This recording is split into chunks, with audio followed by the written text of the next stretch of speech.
মন্ত্রিত্ব হারানোর ঝুঁকিতে পড়েছেন শেখ রেহানার কন্যা টিউলিপ। এবার সে আশঙ্কা সত্যি করে সিটি মিনিস্টারের দায়িত্ব থেকে টিউলিপের সরে যাওয়ার চাপ আসলো।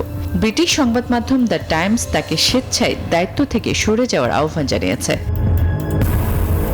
যুক্তরাজ্যের সিটি মিনিস্টারের পদ ছাড়ার চাপে পড়েছেন টিউলিপ সিদ্দিক। তাকে দায়িত্ব থেকে সরে দাঁড়ানোর আহ্বান জানিয়েছে দ্য টাইমস। অন্যথায় এটি প্রধানমন্ত্রী কিয়ার স্টারমারের জন্য বাড়তি বিরক্তির কারণ হতে পারে বলে মনে করছে ব্রিটিশ সংবাদ মাধ্যমটি। বাংলাদেশের ক্ষমতাচ্যুত প্রধানমন্ত্রী শেখ হাসিনার ভাগ্নি টিউলিপ সিদ্দিকের বিরুদ্ধে দুর্নীতির অভিযোগ ওঠার পরেই তাকে দায়িত্ব থেকে সরিয়ে দেওয়ার দাবি ওঠে। এবার লন্ডনেও ফ্ল্যাট উপহার নিয়ে তীব্র সমালোচনার মুখে পড়েন যুক্তরাজ্যের আর্থিক সেবা বিষয়ক প্রতিমন্ত্রী টিউলিপ সিদ্দিক। ইতিমধ্যে তার বিরুদ্ধে তদন্তের সিদ্ধান্তও হয়েছে। এসব ঘটনায় মন্ত্রিত্ব হারানোর ঝুঁকিতে পড়েছেন শেখ রেহানার কন্যা টিউলিপ। এবার সে আশঙ্কা সত্যি করে সিটি মিনিস্টারের দায়িত্ব থেকে টিউলিপের সরে যাওয়ার চাপ আসলো।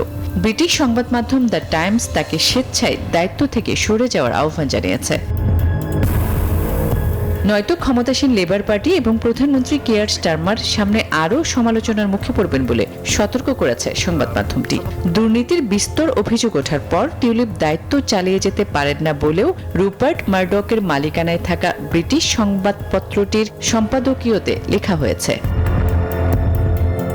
লেবার পার্টির সিটি মিনিস্টার হিসেবে তাকে বাছাই স্বচ্ছ ছিল না মন্তব্য করে দ্য টাইমস লিখেছে, টিউলিপ এই পদের জন্য একমাত্র বিকল্প ছিলেন না, যদিও দুর্নীতির অভিযোগগুলো বরাবরই অস্বীকার করে আসছেন টিউলিপ সিদ্দিক। আসমা তুলি, নিউজ 24।